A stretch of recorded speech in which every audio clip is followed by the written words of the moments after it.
Hi, and thanks for logging on to the Daily DVAR Halacha. And here's a brand new halacha for you. It's for Wednesday, the 6th day of January. Here we go.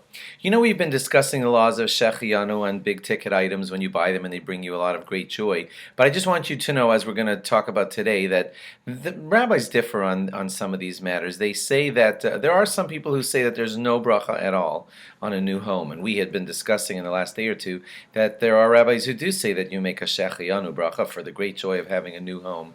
So those who say no bracha say that instead what you should do is wear a new garment and have a suit on and everything, and then it would be more appropriate to have a Shehecheyanu based on those items too, and then it wouldn't be as doubtful whether the Shehecheyanu should or shouldn't apply. So you may want to discuss all these matters with your rabbi, because there are differing opinions, and some say no, you're not feeling enough joy with that kind of purchase, so there isn't a Shehecheyanu. Some say there is. It may depend actually on person to person and things like that. So discuss these with your rabbi. Certainly, if you buy a home for investment, then the halacha is clear that there's no Shehecheyanu bracha, because that's not the joy of I'm going to live in that new home. You bought it for investment purposes, and so there's no Shehecheyanu recited on that new home.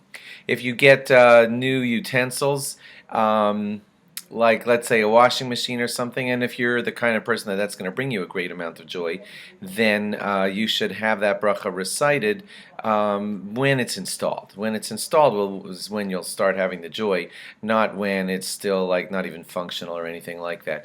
If it's a purchase of a new utensil that brings you great joy just right at the purchase, you can make the bracha right there at the purchase. But again, in all these, ask your rabbi so you'll know how to decide whether your joy seems to be enough. If you didn't make the bracha of the Shehecheyanu at the purchase, expressing the joy, then you can still do it as soon as possible after the purchase.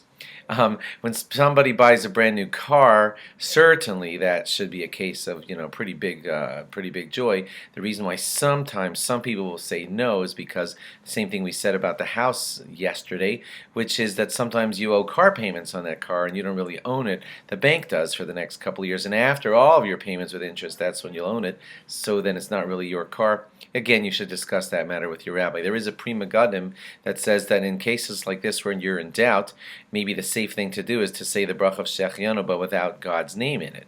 Like you would just say Baruch Shehecheyanu v'kimanu v'giyanu lazman hazeh. Blessed is the one, without mentioning Hashem Elokeinu, blessed is the one who has brought me this great joy.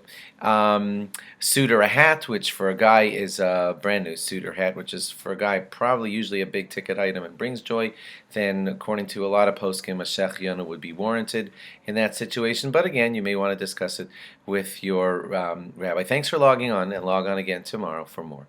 Bye-bye.